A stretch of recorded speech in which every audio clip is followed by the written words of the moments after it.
मुगल साम्राज्य। मुगल कौन थे? मुगल मंगोल एवं तुर्की वंश के मिश्रण से उत्पन्न वंश था। माता की ओर से ये मंगोल वंशी चंगेज खां से संबंध रखते थे तथा पिता की ओर से ये तुर्क शासक तैमूर के वंशज थे। मुगलों ने स्वयं को तैमूर वंशी माना है। बाबर कौन था? बाबर का जन्म 14 फरवरी 1483 ईस्वी को अफगानिस्तान के फरगना प्रांत में हुआ था। बाबर का पिता उमर शेख मिर्जा फरगाना का एक तुर्क शासक था। 1494 ईस्वी में बाबर का पिता एक छज्जे पर खड़ा होकर कबूतर उड़ा रहा था और छज्जा टूट जाने से उसकी मृत्यु हो गई। इस प्रकार बाबर महज 12 वर्ष की उम्र में फरगना की राजगद्दी पर बैठा। भारत आने से पूर्व मध्य एशिया में बाबर का जीवन। तैमूरी साम्राज्य के विघटन के बाद मध्य तथा पश्चिमी एशिया में 3 शक्तिशाली साम्राज्य उदित हुए। उज्बेक, सफवी, उस्मानली, ऑटोमन। उज्बेक ट्रांसऑक्सियाना मबरा उन नहर पर शासन। सफवी ईरान पर शासन। उस्मानली ऑटोमन आधुनिक तुर्की तथा सीरिया पर शासन। ऑटोमन साम्राज्य एवं सफवियों के बीच संघर्ष। बगदाद ईरान अजरबैजान के प्रभुत्व को लेकर एक शिया व सुन्नी का आपसी झगड़ा। तैमूर एवं उज्बेकों के मध्य संघर्ष। इनका संघर्ष कजाकिस्तान में उज्बेक खानी की रियासत की स्थापना के बाद मंगोल एवं तुर्क के साथ था। ट्रांसऑक्सियाना, ऑटोमन, तैमूर वंश और सफवी, इन सभी प्रतिद्वंदियों की आंख ट्रांसऑक्सियाना पर लगी रही थी। ट्रांसऑक्सियाना पर ऑटोमन, तैमूर वंश और सफवी, इन सभी प्रतिद्वंदियों की आंख ट्रांसऑक्सियाना पर लगी रहती थी।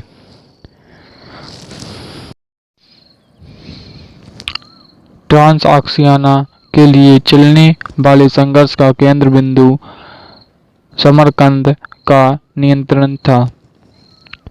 बाबर ने समरकंद को 2 बार जीता और उस पर कुछ समय काबिज रहने के बाद दोनों बार उसे खो दिया।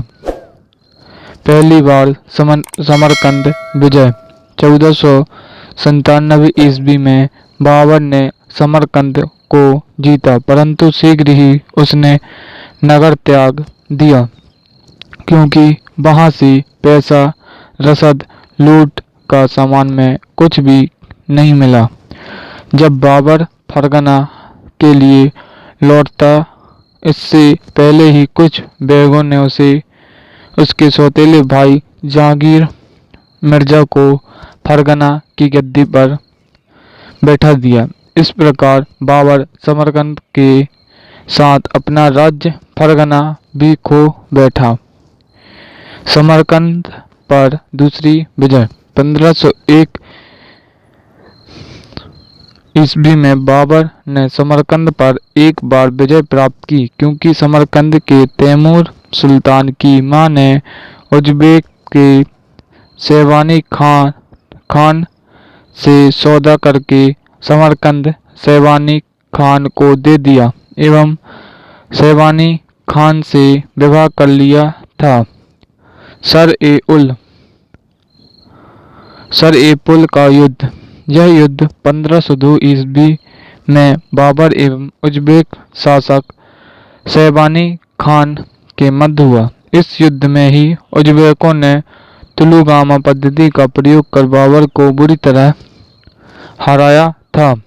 बाद में इसी पद्धति का उपयोग बाबर ने पानीपत के युद्ध में किया एवं इब्राहिम लोदी को हराया था।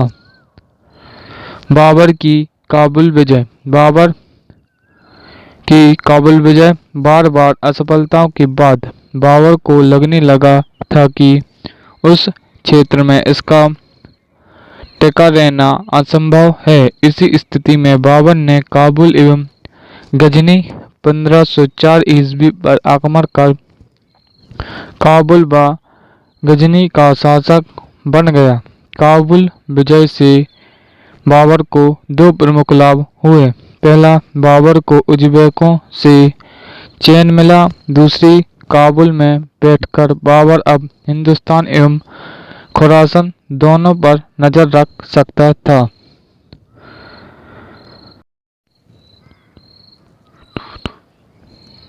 बाबर का भारत अभियान। सन 1519 ईस्वी में बाबर ने अपना आक्रमण बाजौर पर किया और बाजौर एवं भीरा को जीत लिया। यह भारत विजय के लिए किया गया पहला आक्रमण था।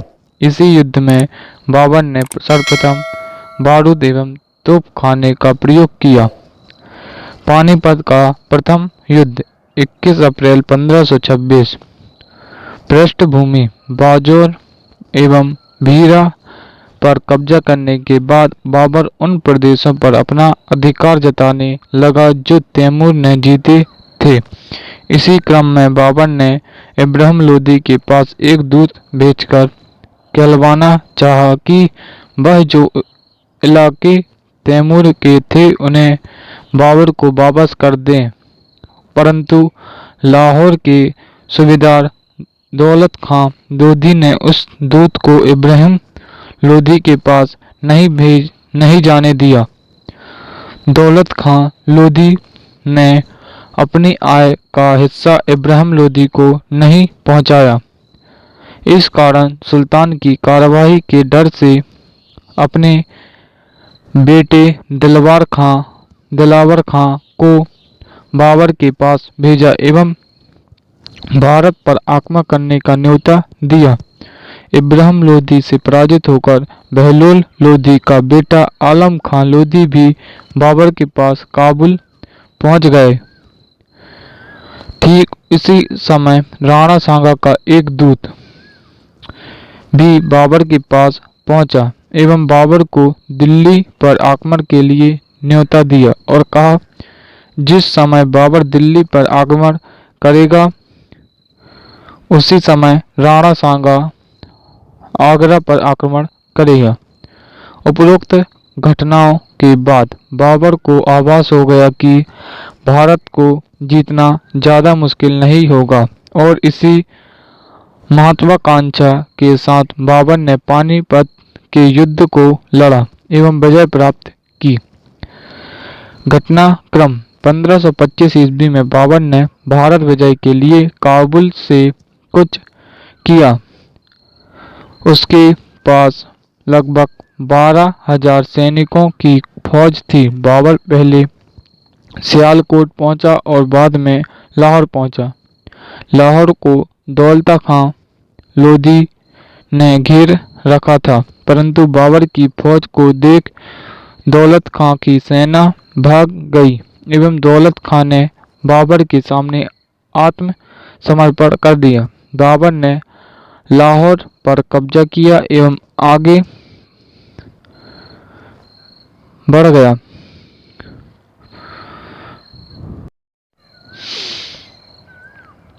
पंजाब को जीतकर बाबर दिल्ली की ओर बढ़ा। बाबर एवं इब्राहिम लोदी की सेना पानीपत में आमने सामने हुई। बाबर के अनुसार इब्राहिम लोदी की सेना में 1 लाख लोग एवं 1000 हाथी थे, परंतु अफगान स्रोतों के अनुसार बाबर की सेना लोदी की सेना से बहुत कम थी। लोदी की सेना में 50,000 लोग थे।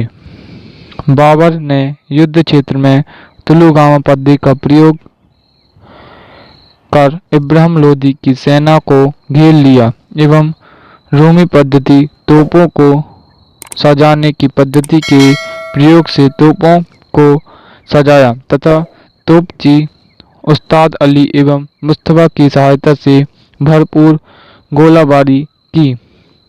पानीपत के युद्ध स्थल पर ही इब्राहिम लोधी एवं ग्वालियर का शासक विक्रमाजीत मारा गया। बाबर ने इस निर्णायक युद्ध में विजय प्राप्त की। पानीपत के युद्ध के परिणाम एवं प्रभाव। पानीपत का युद्ध राजनीतिक दृष्टि से इतना निर्णायक नहीं था जितना सैनिक दृष्टि से था, परंतु राजनीतिक रूप में भी इस युद्ध ने अहम भूमिका का निभाई तथा उत्तर भारत में एक नई शक्ति का उदय हुआ। लोधियों का सूर्य सदा के लिए अस्त हो गया तथा सल्तनत की सत्ता अब मुगलों के हाथ में आ गई।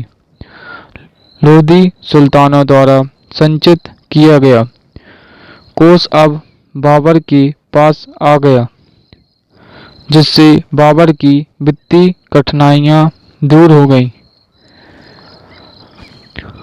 अतिरिक्त तथ्य। बाबर ने तुलुगामा पद्धति को उज़्बेकों से सीखा था। बाबर ने 1506 ईस्वी में फैसला लिया कि उसके सभी अनुगामी बाबर को बादशाह कहें। बाबर का भारत पर आक्रमण बाजोर भीरा 1519 था। इब्राहिम लोदी पर किया गया आक्रमण बाबर का 5वां आक्रमण था। बाबर का पूरा नाम ज़हीरुद्दीन मोहम्मद बाबर था। रोमी पद्धति, उस्मानी पद्धति। दो गाड़ियों के बीच तोप को सजाना था।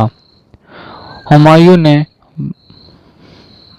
बाबर को कोहिनूर हीरा दिया था। हुमायूं ने यह हीरा ग्वालियर के राजा विक्रमाजीत से प्राप्त किया था। बाबर को कालांतर कहा जाता था।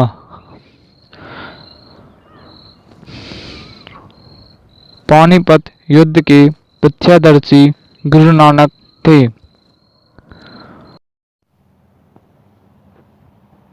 खानवा का युद्ध 16 मार्च 1527।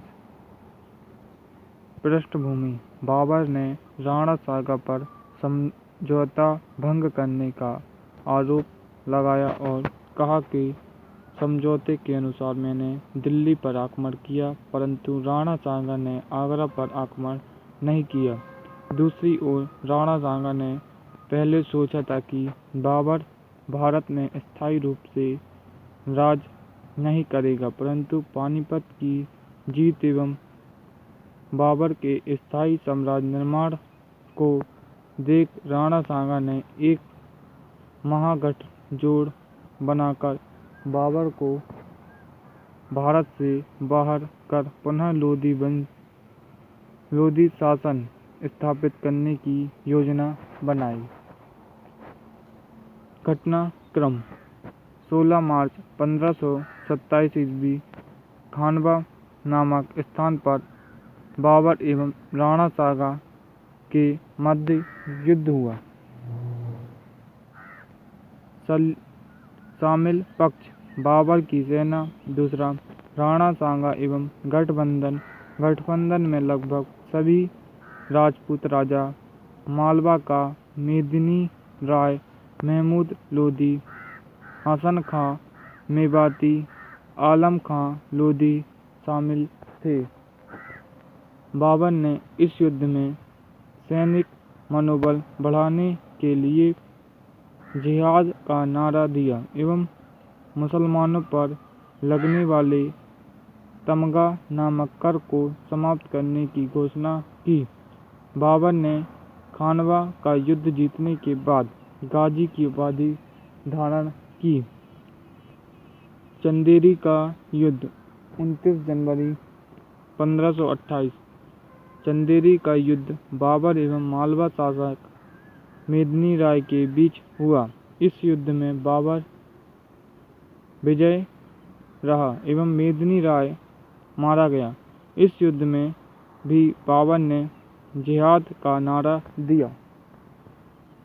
चंदेरी एवं खानवा के युद्ध में बाबर ने राजपूतों की खोपड़ियां के बुर्ज एवं मीनार बनाने के आदेश दिए थे। घाघरा का युद्ध 5 अप्रैल 1529। घाघरा का युद्ध बाबर एवं अफगानों के बीच बिहार में घाघरा नदी के तट पर लड़ा गया। इसमें बाबर की विजय हुई। यह बाबर द्वारा लड़ा गया अंतिम युद्ध था।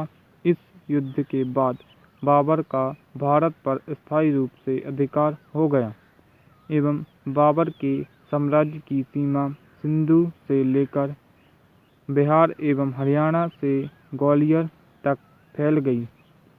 बाबर की मृत्यु 26 दिसंबर 1530 ईस्वी को आगरा में हुई। बाबर को आगरा के आरामबाग में दफनाया गया था, किंतु बाद में काबुल में दफनाया गया था।